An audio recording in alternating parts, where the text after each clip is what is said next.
मंडलाकारं व्याप्तं येन चराचरं तत्पदं दर्शितं येन तस्मै श्रीगुरवे नमः। ओम।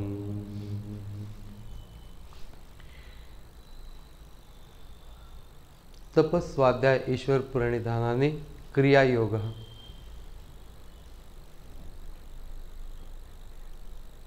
योगसूत्र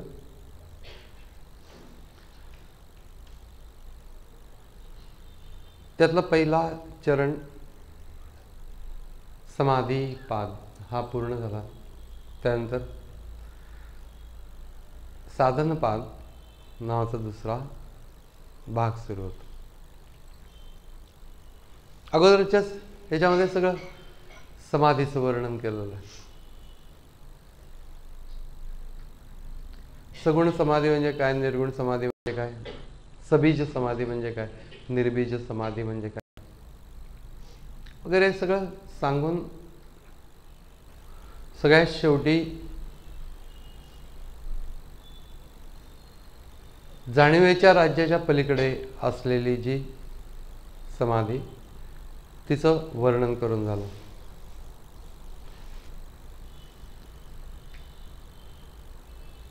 ते झाल्यानंतर आता ती प्राप्त कशी होईल, पहिल्यांदा सगळं स्वरूप सांगितलं की समाधी म्हणजे काय, त्याचं स्वरूप काय ते पहिल्यांदा सांगितलं। ती प्राप्त कशी होईल तिचा जो प्रॅक्टिकल ॲस्पेक्ट आहे तो आता सांगायला सुरुवात करत आहे। अगोदर नुसतं सांगितलं आहे योगश चित्तवृत्ती निरोधः तदा दृष्टु स्वरूपे वस्थानम। त्यावेळेस द्रष्टा स्वरूपाच्या अवस्थेमध्ये असतो आणि मग हळूहळू या गोष्टी सांगता सांगता की त्याला कसा उत्साह पाहिजे, त्याच्यामध्ये येणारे विक्षेप कुठले कुठले आहेत हे सगळं सांगून झालं। पण प्रयत्न काय प्रकाराने करायला पाहिजे ती गोष्ट सांगता आहे साधनपाद। साधन हे सांगत असताना तपस्वाध्याय ईश्वर प्रणिधानाने क्रियायोग हा तपस्वाध्याय आणि ईश्वर प्रणिधान हे तीन पहिल्यांदा सांगेल। पहिलं तप करायला पाहिजे।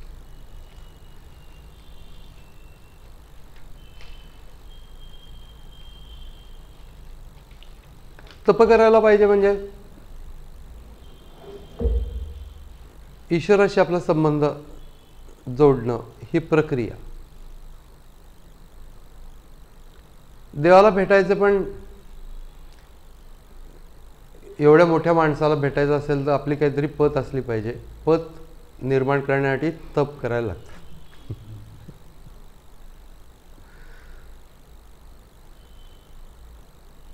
तप म्हटल्यानंतर पूर्वीच्या काळामध्ये जे पौराणिक कथा आहेत त्यानुसार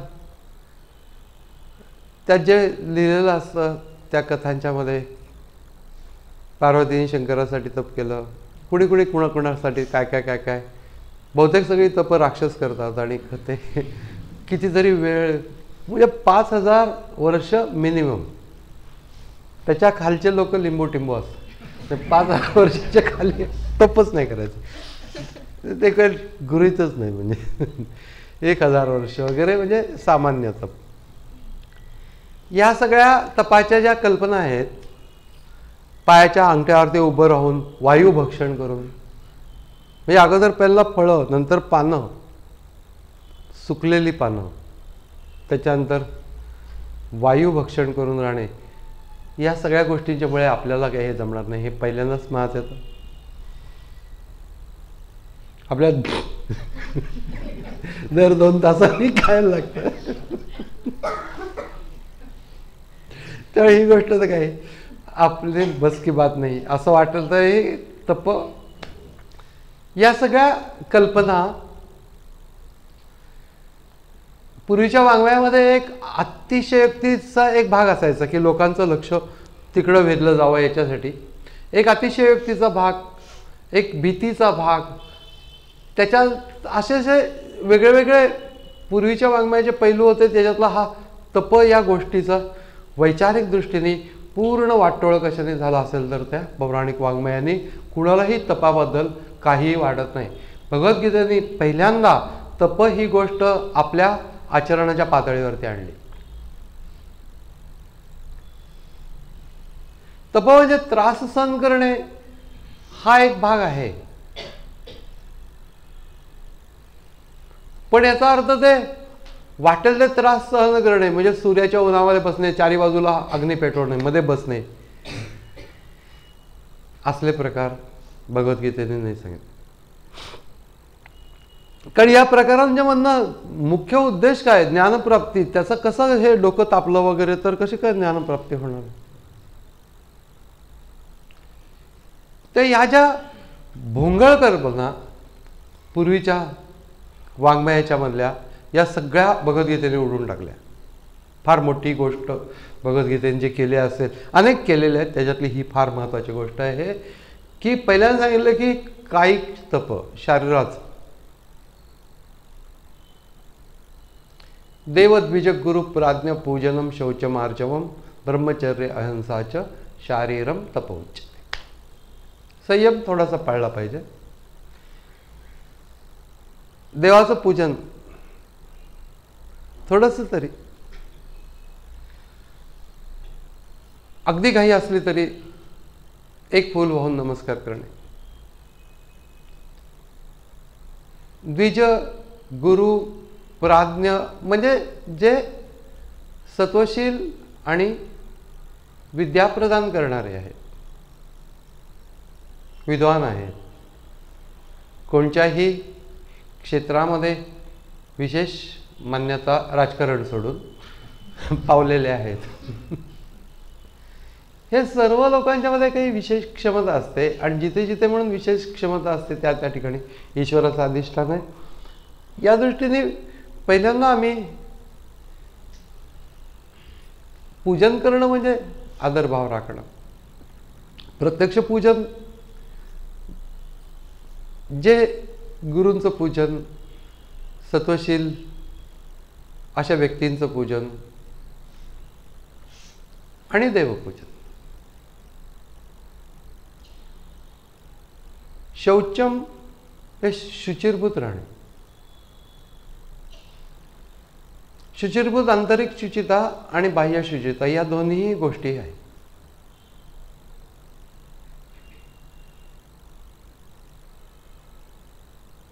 बाह्य शुचिता पण अत्यंत आवश्यक आहे, पण ती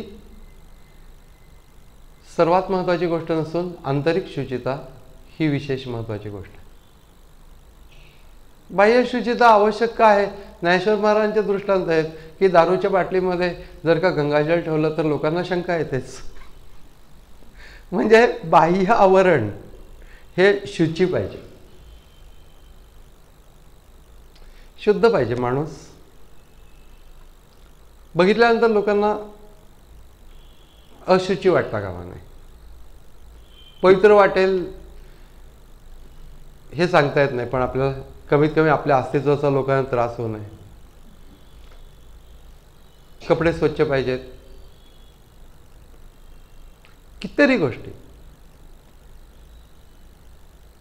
दंतचक्षु आणि घ्राण, पाणी, चरण आणि वसन, सर्व काळ जयाचे मळीण तो एक मूर्ख, असं समर्थांनी स्वच्छ सांगून टाकलंय की नीट पाहिजे, शरीर स्वच्छ पाहिजे, कपडे स्वच्छ पाहिजेत, आपला ॲपिअरन्स छान पाहिजे. देवाला काय करायचं ॲपिअरन्स, प्रत्येक माणसाच्या अंतःकरणात देव आहे.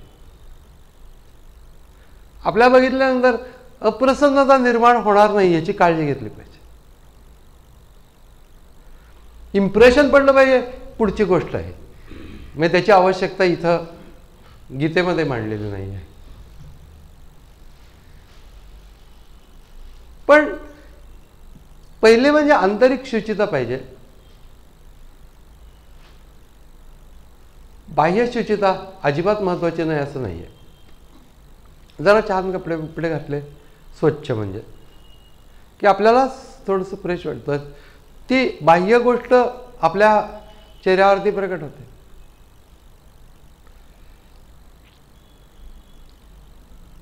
अंतर्शौच याचा अर्थ अंतःकरण शुद्ध पाहिजे, ही सगळ्यात महत्त्वाची गोष्ट. केवळ बाह्य शौच असतं आणि अंतर्शौच नसेल तर त्या गोष्टींच्या मध्ये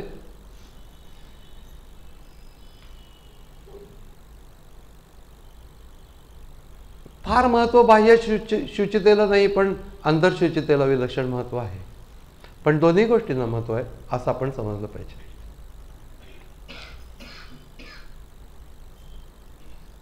ज्ञानेश्वर महाराजांनी म्हटलं की सोन्याचा घडा तो पण स्वच्छ करून घेतला, सोन्याचा घडा तो पण स्वच्छ करून घेतला आणि आतमध्ये गंगाजळ भरलं की जशी आत बाहेर सगळीकडे शुची आहे,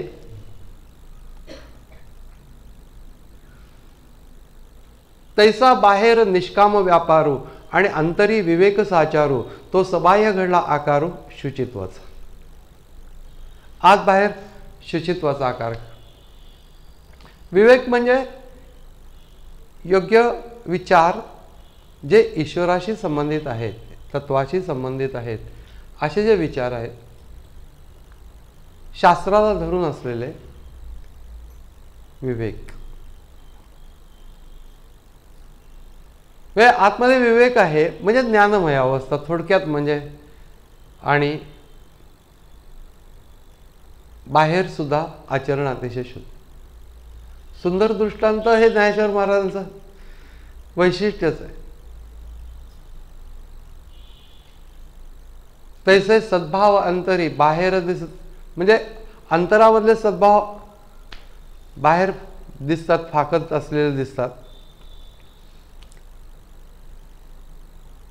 स्फटिक गृहीचे डोलत दीपू जैसे. स्फटिकाच्या गृहामध्ये दिवा लागल्यानंतर प्रकाश किरण सहज बाहेर जातात, तशा प्रकारे त्याची एकंदर आतमध्ये दिवा लागलेला आहे ज्ञानाचा आणि त्याची किरण या बाह्य प्रकृतीमधून बाहेर जातात.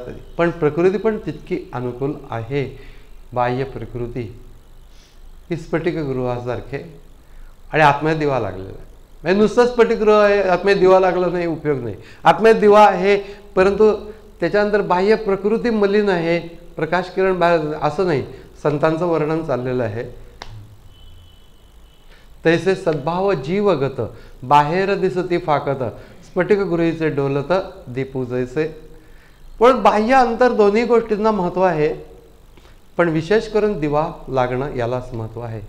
मुख्य गोष्ट ते स्वतःसाठी, सगळ्या जगासाठी बाह्य प्रकृती पण उत्तम पाहिजे. पण अगदी आतमध्ये एकदम ज्ञान प्राप्त होणार नाही, या सगळ्या मार्गांना जायला लागतं. याच्यासाठी शौचम आर्जवम म्हणजे सरळपणा मनाचा.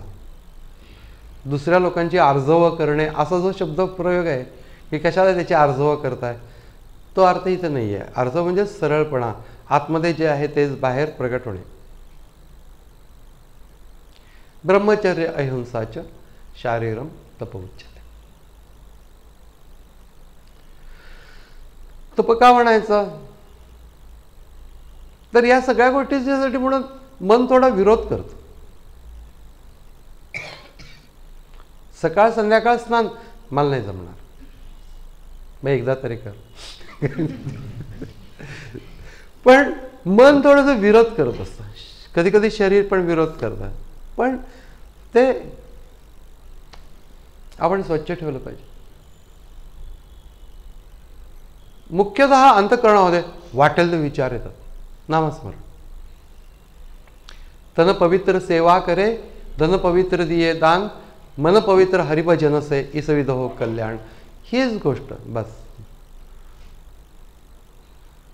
शुचित्व याच्यामधला पहिल्यांदा बाह्य सांगितलेलं आहे, अंतर सांगितलेलं आहे, शुचित्व. त्याच्यानंतर सरळपणा सांगितला, संयम सांगितला, उपभोगांचा संयम सर्व प्रकारच्या. ब्रह्मामध्ये चर्या करण्याच्यासाठी आपण योग्य हो इतपत, म्हणजे ज्ञानमय स्थितीत वावरण्याला आपण योग्य हो.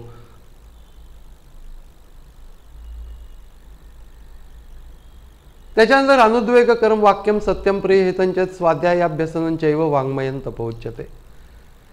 दुसऱ्याला उद्वेग येणार नाही इतपत पहिल्यांदा नीट बोलता आलं पाहिजे.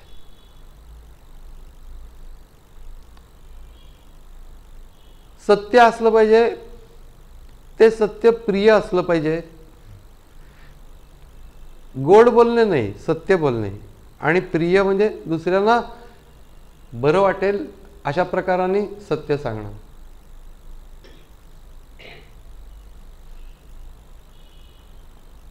म्हणजे सत्य सांगताना सुद्धा हार्श पद्धतीने नाही सांगता. सत्य एक कटू असते वगैरे असं ते वाङ्मयामध्ये आहे. प्रत्येक वेळा आपण बोलताना कटू नाही बोललं पाहिजे. स्वामी उदाहरण सांगायचे की कोणाला तरी बघायला गेला होता, एक अगदी जाण्याची स्टेज त्याची, मरेल. आता हे मरेल हे सत्य जरी असलं तरी सुद्धा ही तिथं सांगायची गोष्ट नाही. तो एक तासाभराने जाणार, त्याच्या हातात जाईल.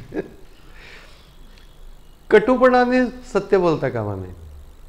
सत्यम प्रिय हितंचयात, हितकर बोललं पाहिजे.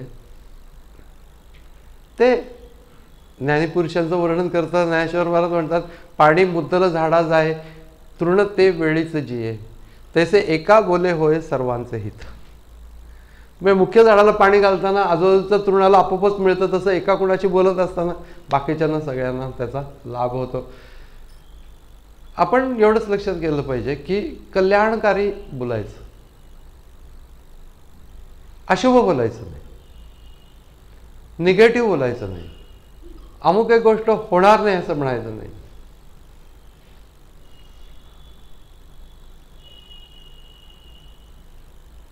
माझ्या एका मित्राची पत्नी होती आणि ती इतकं सौम्य बोलत असे की एक गोष्ट वाईट आहे, घाण आहे असं म्हणायचं होतं, असलं तर ती छान नाही आहे नाही का असं म्हणायची. ती कधी वाईट बोलायची.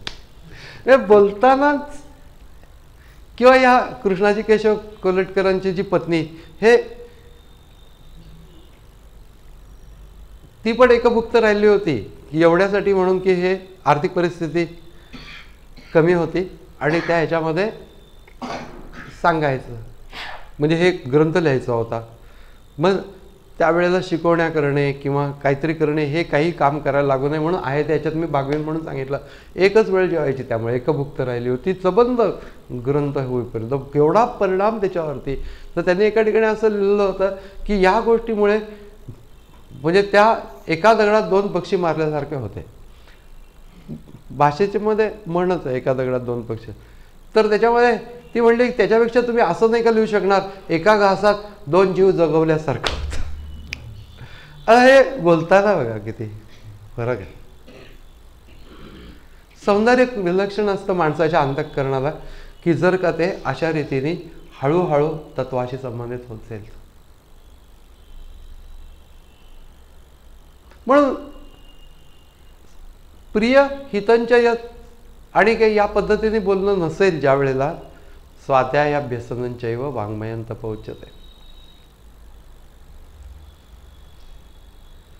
त्याच्यानंतर तिसरं तपाचा भाग गीतेने सांगितलेला तो हा की मन प्रसन्न ठेवणे, मनप्रसादम, सौम्यत्वम, मौनम, आत्मनिवेदनः, भावसंशुद्धिरित्येतत् तपो मानसमुच्यते. हो, हे तर इतकं अप्रतिम आहे की मन प्रसन्न ठेवणे, चेहरा प्रसन्न ठेवणं सुद्धा तपच आहे. पण मन अप्रसन्न असलं तर चेहरा प्रसन्न ठेवायला फार जड जातं. आतमध्ये गडबड झालेली आहे काहीतरी आणि एकदम दार उघडलं कोणतरी आलेलं आहे एकदम मोठे आणि ओळखीचे आणि ते आता काय म्हणतील, चेहरा एकदम हसरा करतो माणूस. त्याला पण लक्षात येतं की काहीतरी भानगड झालेली दिसते कारण त्यांच्या घरात तोच उद्योग चालू असतो. पण थोडक्यात याचा अर्थ असा आहे की मनप्रसाद हा सगळ्या गोष्टीचा की फॅक्टर आहे तुमच्या व्यक्तिमत्वाचा. एखादी व्यक्ती दिसायला चांगली असो नसो, ती हसरी प्रसन्न असेल तर ती आवडते. आणि सहसा प्रसन्न व्यक्तिमत्व दिसत नाही, ओढग्रस्त काही कारणच नाही, पण ओढग्रस्त. म्हणजे मराठी भाषेतले शब्द अगदी परफेक्ट आहेत.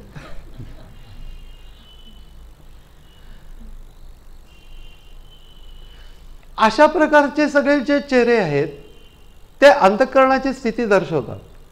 फेस इज एन इंडेक्स, स्वामी नेहमी सांगतात. चेहऱ्यावर कळत की अंतःकरणात काय चालतं. फार वेळ लपवता येत नाही.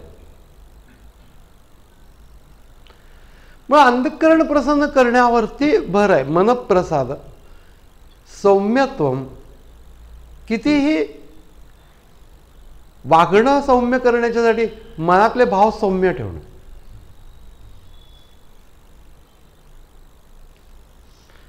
त्याच्यानंतर मौनम, मदनानं वृत्तीरहित अवस्था, शांत अवस्था, विचाररहित अवस्था, मौनम. आत्मनिवेदनम,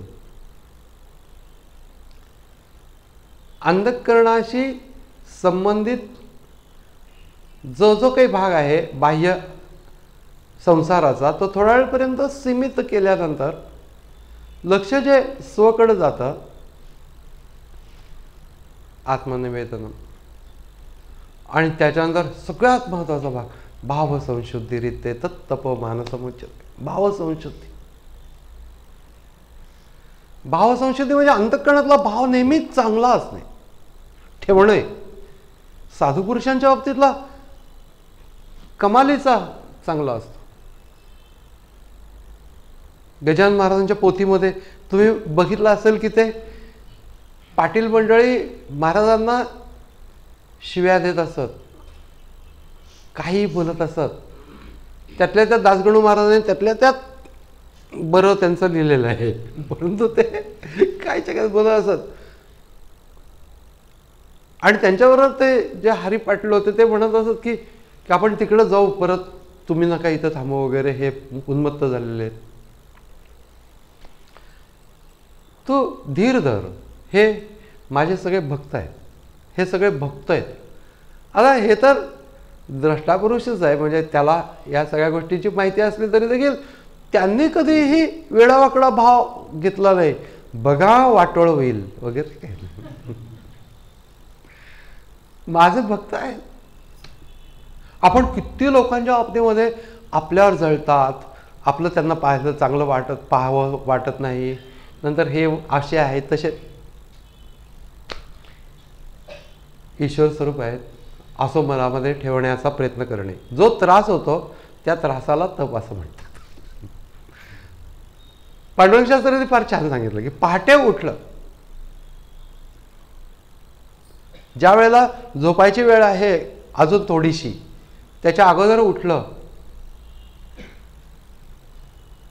की ते पांघरुण बाजूला करून उठताना जो त्रास होतो त्या त्रासाला तप असं म्हणतात. ते फार मला आवडलं की परफेक्ट आहे की तुम्हाला जर का स्वतःला घडवायचं असेल तर काहीतरी त्रास सहन करायला लागेल, आणि हा त्रास सहन करण्याला तप असं म्हणतात. पण त्याला उद्देश पाहिजे. उगीच त्रास सहन करत बसणे इज नॉट इक्वल टू तप. मग फार महत्वाची गोष्ट या तप या शब्दाच्या मधनं व्यक्त झालेली आहे. आणि भगवद्गीतेचे जे जे काही उपकार आहेत त्याच्यामध्ये या तप या शब्दाचा नीट अर्थ त्यांनी समाजाला आपण काही नीट करू शकतो अशा प्रकारच्या पातळीवरती आणून दिला की हां तप म्हणजे हे. नाही आपल्याला तप म्हणजे ते माहितीच आहे की दाढी वाढवलेले असे हात वगैरे उभे आहेत. काही दुसऱ्याचं माझं तितकंसं बरं नाही पण मी त्याची चांगलंच बोलेन, त्याच्याबद्दल वाईट विचार करणार नाही. तप आहे. मानसिक पातळीवरचं तप हे सर्वश्रेष्ठ तप.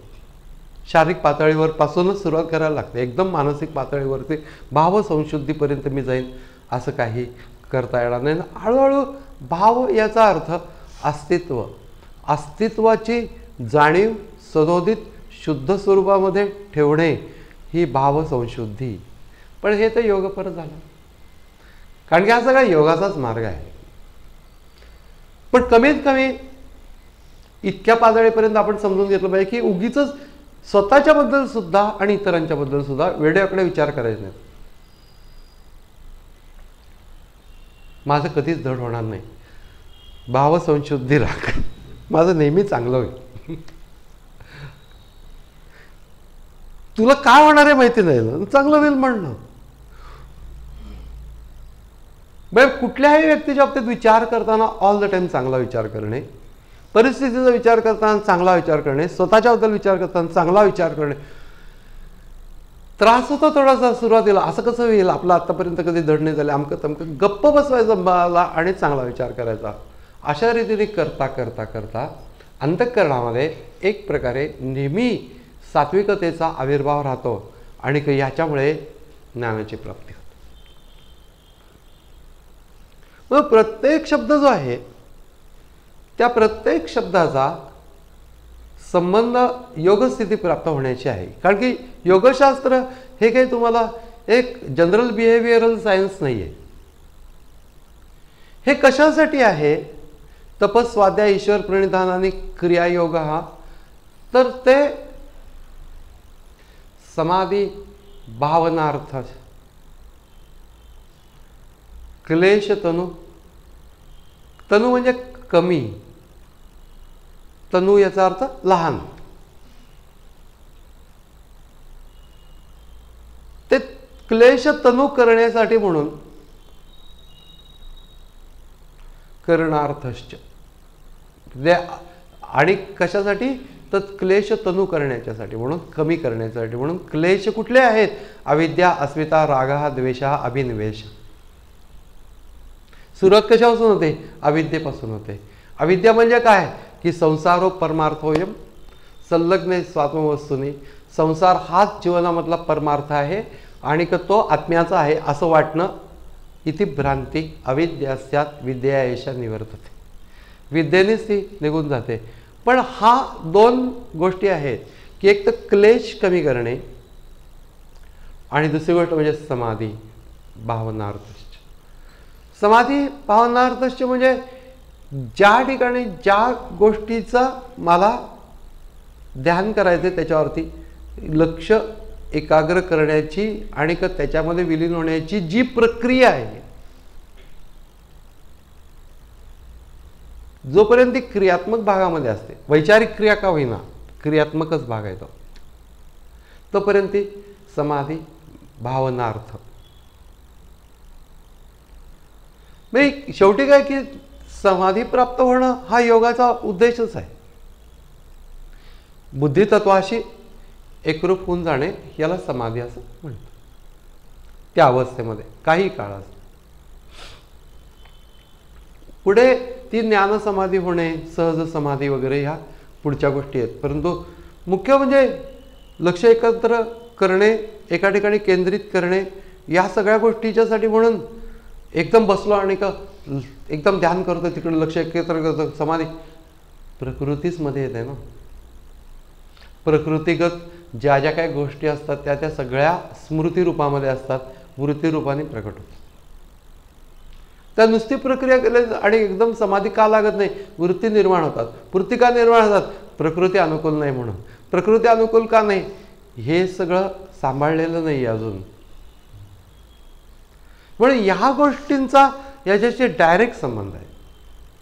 नुसते तुम्ही असं म्हणलं की मी एकदम नुसती प्रक्रिया करीन, करा, जरूर करायला तर पाहिजेच आहे, पण ती अगदी मुकामाच्या ठिकाणापर्यंत जात का नाही आहे त्याचं कारण सांगता आहे की हे कर म्हणजे जाईल.